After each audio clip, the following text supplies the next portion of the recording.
క్రీస్తు ప్రభునందు ప్రియ సహోదరి సహోదరులారా, ఈరోజు మనము సామాన్య కాలంలో 19వ ఆదివారంలో ఉన్నాం. ఈ లోకము జీవించుటకు నేనిచ్చు ఆహారము నా శరీరమేనని క్రీస్తు ప్రభు ఈనాడు పలకడాన్ని మనం చూస్తూ ఉన్నాం. పునీత అగస్టీన్ వారు చెబుతున్నట్లుగా మనం తినేటటువంటి ఆహారం అది జీర్ణమయ్యి మన శరీరంగా మారుతుంది, మనకు శక్తినిస్తుంది. కానీ మనం భుజించేటటువంటి దివ్య సత్ప్రసాదము అనగా ఆ ప్రభు యొక్క శరీరము మనల్ని క్రీస్తుగానే రూపొందేలా చేస్తుంది. ఇంతటి శక్తి కలిగినటువంటి నిత్య జీవాహారం గురించి ప్రభు మాట్లాడడాన్ని మనము ఈ ఆదివారాలలో మనం చూస్తూ ఉన్నాం. యోహాను శుభవార్తను మనం గమనించినప్పుడు యోహాను శుభవార్తలో మనం యేసుక్రీస్తు కడరా భోజన సమయంలో గోధుమప్పాన్ని తన శరీరంగా, ద్రాక్షరసాన్ని తన రక్తంగా పానం చేయమని ఇచ్చేటటువంటి ఆ కడరా భోజన స్థాపనను మనం గమనించాం. కానీ అది అప్పటికే ప్రజల్లో చాలా ప్రాచుర్యంలో ఉంది కాబట్టి ఆ కడరా భోజనమైనటువంటి యేసుక్రీస్తు శరీర రక్తాలనే దివ్య సత్ప్రసాదము యొక్క భావాన్ని, దాని అర్థాన్ని మనకు వివరించడానికి యోహాను సువార్తకారుడు 6వ అధ్యాయాన్ని కేంద్రంగా తీసుకొని దివ్య సత్ప్రసాదం గురించి అనగా ఆ నిత్య జీవమిచ్చే ఆహారమైన క్రీస్తుని శరీర రక్తాల గురించి మనకు వివరించడాన్ని మనం చూస్తూ ఉన్నాం. నేడు ఈ ఆదివారాలలో యేసు ప్రభు యొక్క దివ్య శరీర రక్తాలైన దివ్య సత్ప్రసాదం గురించి మనము ఆలకిస్తూ ఉన్నాం. ఈనాటి దివ్య గ్రంథ పఠనాలను మనం గమనించినప్పుడు మొదటి పఠనము రాజుల మొదటి గ్రంథము 19వ అధ్యాయము 4వ వచనం నుంచి 8వ వచనం వరకు, అదేవిధంగా సువిశేషాన్ని యోహాను శుభవార్త 6వ అధ్యాయము 41వ వచనం నుంచి 51వ వచనం వరకు మనం ఆలకించాం. మొదటి పట్టణంలో ఏలియా ప్రవక్త ఏ విధంగా అతడు హోరేబు పర్వతం దగ్గరకు ప్రయాణం చేశాడన్న విషయాన్ని మనం చూస్తూ ఉన్నాం. నిజానికి ఇశ్రాయేలు దేశమంతా కూడా దబ్బర దేవతలను కొలిచే దేశంగా రూపొందింది. ఆహాబు రాజు తాను వివాహం చేసుకుని వచ్చినటువంటి దబ్బర దేవతలను, బాలు దేవతను ఆరాధించేటటువంటి యెజబెల్ అనే రాణిని అతడు వివాహం చేసుకుని ఉత్తర దేశమైనటువంటి ఇశ్రాయేలునకు తీసుకుని వచ్చాడు. ఆ దెబ్బతో యెజబెలు బాలు దేవతను ఆరాధించమని ఇశ్రాయేలీలను ఎగదోసింది. నిజదైవమైన యావేకు ఏలియా ఒక్కడే ప్రవక్తగా మిగిలిపోగా దబ్బర దేవత అయినటువంటి బాలుకు 450 మందికి పైగా దొంగ ప్రవక్తలు తయారు కావడం, ఇక రాజు తలుసుకుంటే దెబ్బలకు కొదువ అన్నట్లుగా స్వయంగా రాణియే ఈ దబ్బర దేవత ఆరాధనను ప్రోత్సహిస్తుంది. కాబట్టి అనేక మంది దబ్బర దేవత ఆరాధనకు పురుగొల్పబడడం జరిగింది. ఆ రీతిగా ఉత్తర దేశమైనటువంటి ఇశ్రాయేలు మొత్తం దబ్బర దేవత అయిన బాలుని ఆరాధిస్తూ ఉన్నటువంటి ఆ రోజుల్లో ఏలియా ప్రజలనందరినీ పోగు చేసి కార్మెల్ కొండ మీద నిజదైవం ఎవరో తేల్చుకుందామని చెప్పి ఒక పరీక్ష పెట్టాడు. ఆ పరీక్షలో యావేయే నిజదైవమని, అసలు బాలు అనే దైవం లేనే లేడన్న విషయం రూఢి చేయబడింది. ఆ దెబ్బతో ఇశ్రాయేలీయులు బాలు దేవత ప్రవక్తలైనటువంటి 450 మంది మీద పడి వాళ్లను చంపివేశారు. ఈ వార్త తెలిసినటువంటి యెజబెల్ రాణి ఏలియా వల్లే ఇదంతా జరిగింది కాబట్టి రేపు ఈ సమయం కల్లా ఏలియాని చంపు తీరుతానని చెప్పి శపథం చేసింది. ఆ దెబ్బతో ఏలియాకు భయం కలిగి అతడు ఇశ్రాయేలును వదిలిపెట్టి దేవుడు మోషేకి ఇశ్రాయేలు ప్రజలకు ప్రత్యక్షమైనటువంటి హోరేబు పర్వతం వద్దకు ప్రయాణం కట్టాడు. అయితే ఈ ప్రయాణంలో ఏలియాకు ఆహారం అందలేదు. ఒక ప్రక్క తాను ఎంతో కష్టపడి యావేయ నిజదైవమని నిరూపించినటువంటి దేశంలో ఉండలేకపోవడం, దబ్బర దేవతను కొలిచే రాణికి భయపడి ప్రాణాపాయ పరిస్థితుల్లో అక్కడి నుంచి అతడు పారిపోవడం, ఇంకో ప్రక్క అతడికి తినడానికి కూడా ఆహారం దొరకకపోవడం, ఆ ఎడారి ప్రయాణంలో నిరాశకు గురి అయినటువంటి ఏలియా ఇక తాను చనిపోవడానికి సిద్ధంగా ఉన్నానని, ఈ బాధలు భరించలేనని తనను కూడా తన పూర్వీకుల లోకానికి తీసుకొని పోమ్మని దేవునికి మొరపెట్టుకుంటూ అక్కడే ఆహారం లేని కారణంగా నీరసంగా ఉన్న పరిస్థితిలో పడిపోయి ఉన్నాడు. అలాంటి పరిస్థితిలో పడిపోయి నిద్రపోతూ ఉన్నటువంటి ఏలియాను దేవుడు ఆదుకుంటూ తన దేవదూతను పంపించాడు. దేవదూత వచ్చి ఏలియాను నిద్రలేపింది. నీవు తక్షణమే ఇదిగో ఇక్కడ ఉంచినటువంటి రొట్టె ముక్కలను తిని ఈ ముంతలోని నీటిని తాగి బలాన్ని పుంజుకోమని చెప్పి దేవదూత ఏలియాకు సలహా ఇచ్చింది. ఏలియా లేచి ఆ రొట్టె ముక్కలను భుజించి ముంతలోని నీటిని తాగి అతడు మరలా నీరసంగా ఉండడం వల్ల అక్కడే మరలా పడి నిద్రపోయాడు. రెండవ మారు మరలా దేవదూత వచ్చి ఏలియాను లేపింది. ఏలియాకు మరలా భుజించడానికి రొట్టెలను ముంతలోని నీటిని తీసుకొని వచ్చి ఇచ్చింది. ఈ రెండవసారి భుజించడంతో ఏలియా శక్తిని పుంజుకొని అతడు ఇశ్రాయేలుకు 300 మైళ్ళ దూరంలో ఉన్నటువంటి హోరేబు పర్వతానికి ప్రయాణమై వెళ్ళాడు. అతడు 40 పగళ్ళు 40 రాత్రులు ఆ హోరేబు పర్వతం వద్దకు ప్రయాణం చేశాడు. ఈ మధ్యలో అతడు ఏమీ భుజించవలసిన త్రాగవలసిన అవసరం లేకుండా పుష్టిని పొంది దేవదూత ఇచ్చిన ఆహారంతో శక్తిని సంపాదించుకొని ఈ ప్రయాణాన్ని అతడు చేశాడు. ఈ రీతిగా ఏలియా హోరేబు పర్వతాన్ని చేరుకొని ఆ పర్వతం దగ్గర దేవుణ్ణి మరలా దర్శించుకున్నాడు. పూర్వం ఇదే హోరేబు పర్వతం వద్ద సినాయి పర్వతం మీద మోషే దేవునితో సంభాషించి ఇశ్రాయేలు ప్రజలకు 10 ఆజ్ఞలను తీసుకుని వచ్చాడు. దేవునికి ప్రజలకు మధ్య నిబంధనను ఏర్పరిచాడు. ఈ నిబంధన ఈనాడు ఇశ్రాయేలీలలో కనుమరుగయ్యింది.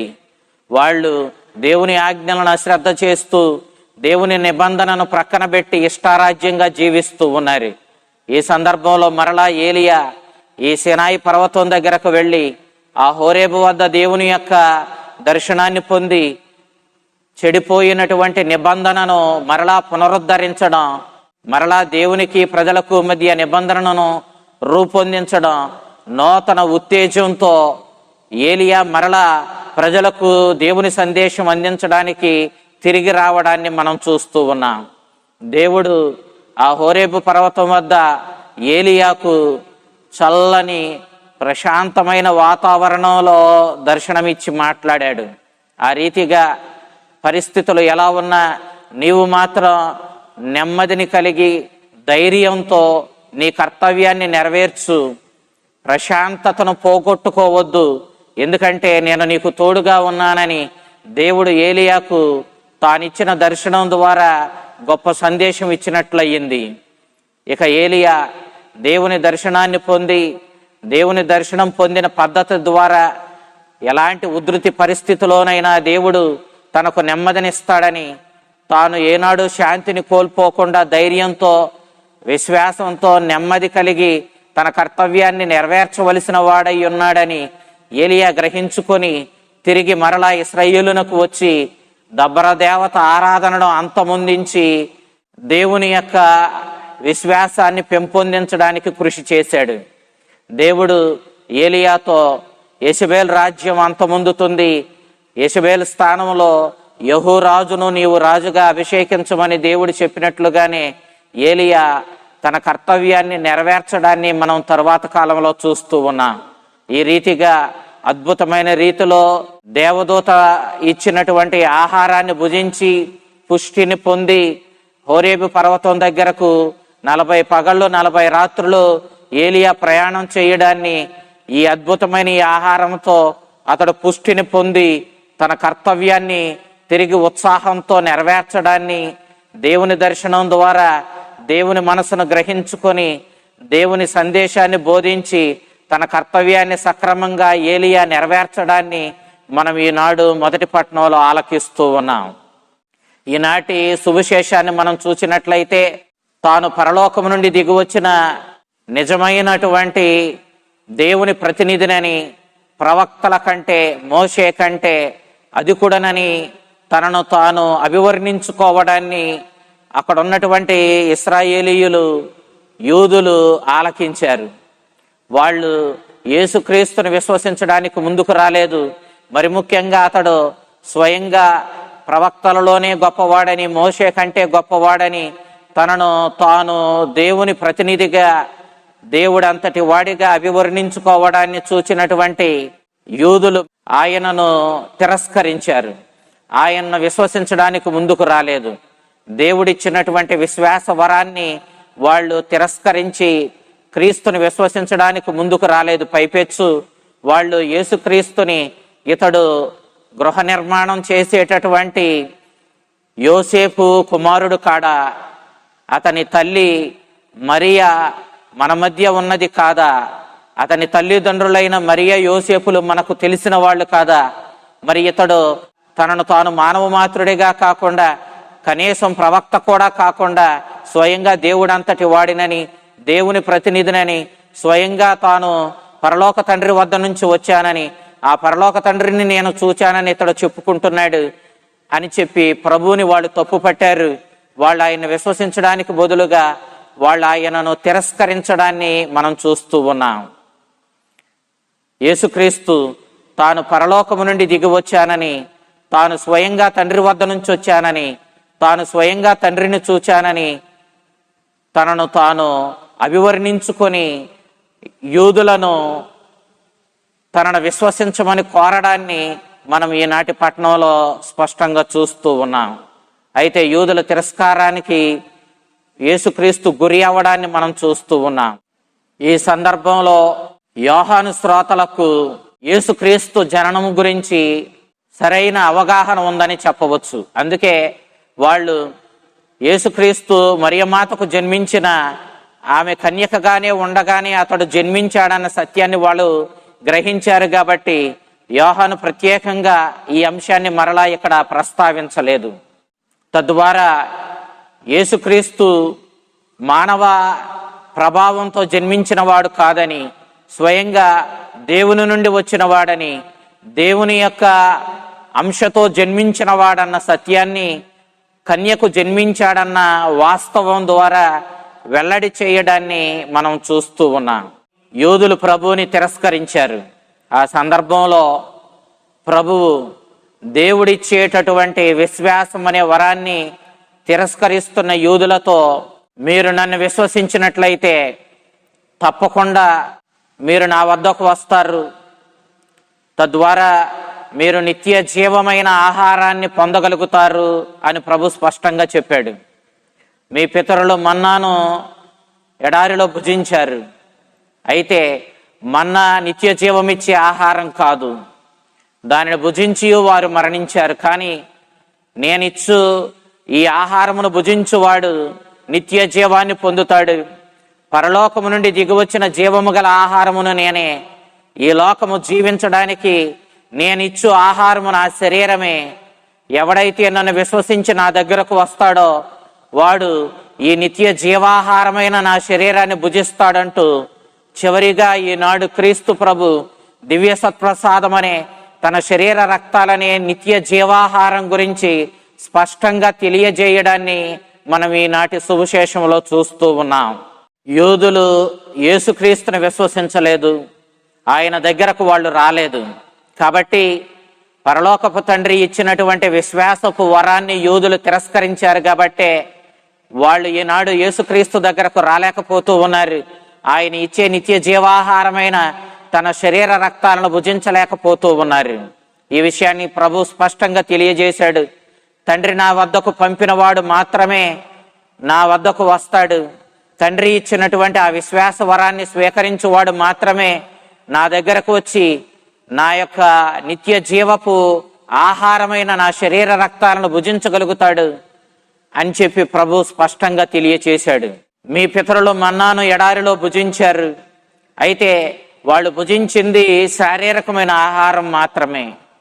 ఈ ఆహారము వాళ్ళు భుజించి వాళ్ళు పుష్టిని పొంది వాళ్ళ యొక్క జీవిత యాత్రను ముందుకు కొనసాగించగలిగారు. కానీ పరలోకము నుండి దిగివచ్చిన జీవము గల ఆహారమైన నన్ను భుజించువాడు నిత్య జీవాన్ని పొందుతాడు. నేనిచ్చు ఆహారము ఆత్మీయమైన ఆహారము, ఇది నిత్య జీవానికి మిమ్ములను నడిపిస్తుంది. ఆ నిత్య జీవం ఇవ్వడానికే నేను ఈ లోకానికి వచ్చాను. తండ్రి నన్ను నిత్య జీవం ఇవ్వడానికే పంపించాడు. కాబట్టి ఆ పరలోకము నుండి దిగివచ్చిన పరలోక తండ్రిని దర్శించుకున్న ఆహారమైన నన్ను, ప్రవక్తల కంటే గనుడనైన నన్ను, మోషే కంటే గొప్పవాడినైన నన్ను విశ్వసించి నా వద్దకు వచ్చువాడు నేను అతని కోసం సిద్ధపరిచిన నిత్య జీవాహారమైన నా శరీర రక్తాలను భుజించి వాడు నిత్య జీవానికి వారసుడవుతాడని ప్రభువు ఈనాడు తెలియచేస్తూ ఉన్నాడు. మనము మత్తయి, మార్కు, లూకాసు వార్తలను, అదేవిధంగా పునీత పౌలు రాసినటువంటి రచనలను మనం చూచినప్పుడు యేసుక్రీస్తు తన శ్రమల మరణం ద్వారా ఈ లోకాన్ని రక్షించాడని, తన శ్రమల మరణ పునరుత్థానాల ద్వారా ఈ లోకానికి నిత్య జీవాహారమైన తన శరీర రక్తాలనే దివ్య సత్ప్రసాదాన్ని గొప్ప బహుమానంగా ఇచ్చాడని, కాబట్టి ఈ లోకము జీవించడానికి యేసుక్రీస్తు యొక్క శ్రమల మరణ పునరుత్థానాల ఫలమైన ఆ ప్రభు యొక్క శరీర రక్తాలైన దివ్య సత్ప్రసాదమే గొప్ప ఆహారమని, ఈ ఆహారాన్ని భుజించని వాడు నిత్య జీవాన్ని పొందలేడని ఈ రచనలు, సువార్తలు మనకి స్పష్టంగా తెలియచేస్తూ ఉన్నాయి.